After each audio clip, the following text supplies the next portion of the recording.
પવિત્ર તીર્થધામ કરનાળી ખાતે આજે એક અદ્ભુત ત્રિવેણી સંગમ જેવો માહોલ જોવા મળ્યો હતો.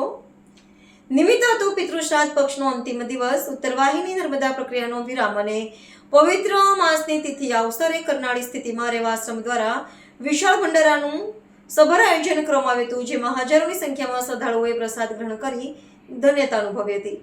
ત્રિવેણી સંગમ જેવો પવિત્ર અવસર આજના દિવસનું મહત્વ સમજાવતા આશ્રમના સંચાલક રજનીભાઈ પંડ્યાએ જણાવ્યું હતું કે આજે 3 વિશેષ સંયોગો ભેગા થયા છે. પિતૃપક્ષનો અંતિમ દિવસ, પિતૃતર્પણ માટે આવેલા હજારો શ્રદ્ધાળુઓની ભીડ, ઉત્તરવાહિની નર્મદા પરિક્રમા, ચૈત્ર માસમાં થતી વિશેષ પરિક્રમાનો આજે છેલ્લો દિવસ હોવાથી પદયાત્રીઓનો અવિરત પ્રવાહ, પવિત્ર માસ, નર્મદા સ્નાન અને દાન પુણ્ય માટેનું વિશેષ મહત્વ. શ્રદ્ધાળુઓનો અવિરત પ્રવાસ, કુબેર ભંડારી મંદિરના દર્શને આવતા ભક્તો, નર્મદા મૈયાની પરિક્રમા પૂર્ણ કરનારા પ્રવાસીઓ અને પિતૃ કાર્ય માટે આવેલા લોકો માટે માં રેવા આશ્રમ આશીર્વાદ સમાન સાબિત થયો હતો. સવારથી જ શ્રદ્ધાળુઓની લાંબી કતારો જોવા મળી હતી. આશ્રમની નિસ્વાર્થ સેવા અને વ્યવસ્થાને કારણે તમામ લોકોએ ખૂબ જ શાંતિપૂર્ણ રીતે ભંડારાનો લાભ લીધો હતો. માં રેવા આશ્રમ ખાતે માત્ર માસ જ નહીં પરંતુ અન્ય દિવસોમાં પણ સેવાકીય પ્રવૃત્તિઓ ચાલુ રહે છે. શ્રદ્ધાળુઓની સેવા એ જ અમારો પરમ ધર્મ છે. રજનીભાઈ પંડ્યા. સેવા અને સમર્પણનું કેન્દ્ર કરનાળીમાં આવતા પ્રત્યેક ભક્ત માટે આશ્રમ આસ્થાનું કેન્દ્ર બન્યો છે. ભંડારામાં પીરસવામાં આવતી ભોજન પ્રસાદી પાછળ આશ્રમનો ઉમદા હેતુ કોઈ પણ યાત્રાળુ ભૂખ્યો ન જાય તે રહ્યો છે. આજના ભવ્ય આયોજનને કરનાળીના પવિત્ર તટ પર ભક્તિ અને સેવાનો સુંદર સમન્વય સર્જ્યો હતો.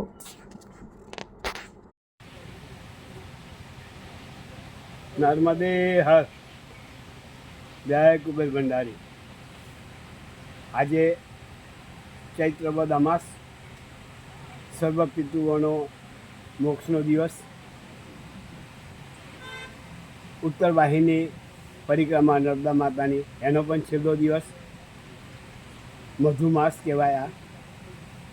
આજે ગઈકાલ રાતથી અસંખ્ય સંખ્યાની અંદર ભક્તો ઉમટી પડ્યા છે.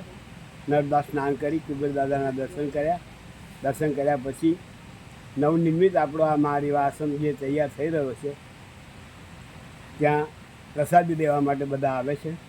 તમામ ભક્તો માટે અહીંયા જમવાની વ્યવસ્થા કરવામાં આવી છે. આપ પણ આશ્રમમાં પધારો અને પ્રસાદીનો લાભ લો. નર્મદે હર, નર્મદે હર, નર્મદે હર. આપણે કદાચ ભેગા ના થવાય.